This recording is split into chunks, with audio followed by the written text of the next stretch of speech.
Assalamualaikum warahmatullahi wabarakatuh. Perkenalkan, nama saya Nur Hikmah, NPM 19124865. Baik, saya di sini ingin menjelaskan tentang pemikiran bidang fikih Syekh Muhammad Arsyad Al-Banjari atau bisa disebut dengan Datuk Kelampaian. Dalam kitab beliau, Kitab Sabilal Muhtadin, bab makanan. Baik, kategori yang akan saya sampaikan dalam video kali ini yaitu yang pertama tentang makanan halal, makanan haram halal menurut pendapat Imam Mazhab dan isu terkini dan fatwa kontemporer. Yang pertama yaitu makanan halal. Di dalam kitab Sabilal Muhtadin disebutkan seluruh binatang di laut halal untuk dimakan berupa ikan ataupun hewan yang ada di dalam laut, selama memakannya tidak memberikan mudarat kepada kesehatan baik tubuh maupun akal. Sebagaimana pernyataan Syekh Muhammad Arsyad Al-Banjari dalam kitab Sabilal Muhtadin bab makanan ini yang ditulis oleh beliau, yaitu yang berbunyi, semua binatang air ialah yang tidak hidup terkecuali di dalam air, maka halal dimakan atau juga hidup di darat, tetapi tidak lama, baik dari jenis ikan seperti yang sudah dikenal atau lainnya, baik dagingnya timbul ataupun tenggelam sekalipun. Bentuknya menyerupai binatang darat yang haram dimakan seperti anjing, babi, dan sebagainya. Maka halal dimakan tanpa melihat kepada cara matinya, terkecuali kalau mempunyai racun seperti ikan buntal atau merusak kesehatan baik tubuh atau akal. Berikutnya dihalalkan juga semua binatang yang hidup di darat seperti unta, sapi, kerbau hutan atau banteng, kerbau peliharaan, kambing, kuda, rusa, dan kijang. Demikian juga kedelai hutan atau zebra halal dimakan, tetapi keledai peliharaan haram dimakan dan lainnya.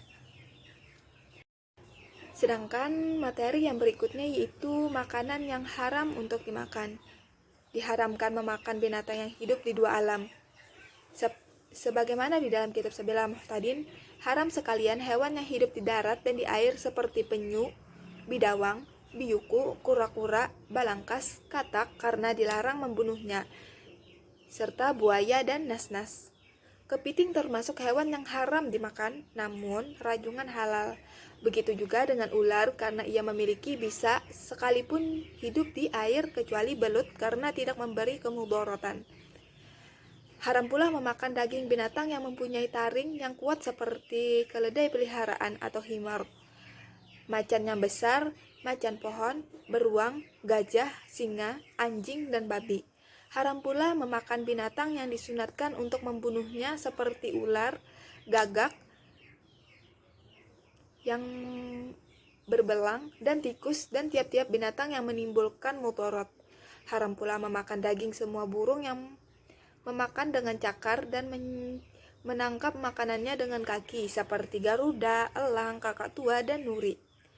Dan juga haram memakan makanan yang memabukkan karena merusak akal. Demikian juga memakan barang yang mengandung candu dan buah pula, dan buah anbar jika dapat memabukkan. Dan haram memakan benda yang kotor menurut ukuran orang yang suci. Seperti kita ambil contoh ingus. Sebagian orang ada yang menganggap itu kotor, jadi itu haram untuk dimakan. Air mani, dahak, dan peluh. Materi yang berikutnya yaitu makanan halal dan haram menurut Imam Mazhab dan perbandingannya dengan kitab Sabilal Muhtadin. Adapun perbedaan pendapat para imam mazhab tentang hewan yang hidup di dua alam seperti katak, kura-kura, kepiting, ular, buaya, anjing laut, dan sebagainya. Ada beberapa pendapat yang mengenai kehalal haramannya hewan-hewan yang telah saya sebutkan tadi. Yang menurut pendapat mazhab Hanafi dan Syafi'i mengharamkan untuk memakannya karena ia termasuk hewan yang buruk dan mendatangkan mudarat. Sedangkan menurut mazhab Maliki membolehkan memakan katak dan hewan-hewan yang telah disebutkan di atas sebab tidak ada nafs yang melarangnya. Sedangkan mazhab Hambali mengatakan setiap hewan laut yang hidup di darat tidak halal dimakan jika tidak disembelih kecuali tidak berdarah seperti kepiting. Jadi hewan yang hidup di dua alam halal dimakan kecuali telah disembelih terlebih dahulu. Sedangkan dalam kitab Sabilal Muhtadin haram memakan binatang yang hidup di darat maupun di dalam air seperti penyu, bidawang, biyuku, kura-kura, balangkas, dan katak, karena dilarang untuk membunuhnya. Buaya juga termasuk hewan yang haram untuk dimakan, dan juga kepiting termasuk hewan yang haram untuk dimakan. Begitu juga dengan ular, karena memiliki bisa sekalipun mereka hidup di air. Yang berikutnya itu perbandingan isu terkini dan fatwa kontemporer dengan Syekh Muhammad Arsyad Al-Banjari. Dalam Majelis Ulama Indonesia atau MUI menetapkan fatwa pertama nomor 5 tahun 2009 diperbolehkannya menggunakan vaksinasi meningitis bagi calon jamaah haji yang diketahui dalam pembuatannya mengandung unsur dari babi, yaitu enzim pankreasnya. Kemudian fatwa selanjutnya nomor 6 tahun 2010 tidak dibolehkannya mengadakan vaksinasi meningitis itu, namun kemudian dibolehkan kembali menggunakan vaksinasi ini. Pergantian fatwa oleh MUI tersebut tentu dengan berbagai pertimbangan. Hasil istimbat MUI dalam menetapkan hukum pada penggunaan vaksin meningitis bagi para jamaah haji ataupun umroh, di mana kandungan dalam vaksin meningitis itu terdapat unsur babi sebagai katalisator. Menurut Syekh Muhammad Arsyad Al-Banjari dalam kitab Sabilal Muhtadin tentang haramnya daging babi, yaitu haram tiap-tiap yang mempunyai taring yang kuat, yang menguasai dengan dia seperti macan besar, macan dahan, beruang, gajah, singa, anjing, dan babi. Di dalam kitab Sabilal Muhtadin, babi haram untuk dimakan.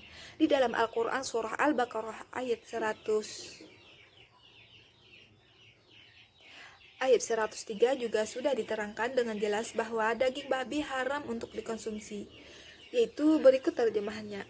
Sesungguhnya dia hanya mengharamkan atasmu bangkai, darah, daging babi, dan daging hewan yang disembelih dengan menyebut nama selain Allah. Tetapi barang siapa terpaksa memakannya, bukan karena menginginkannya dan tidak pula melampaui batas, maka tidak akan dosa baginya. Quran Surah Al-Baqarah ayat 107. Berikut penjelasan dari saya.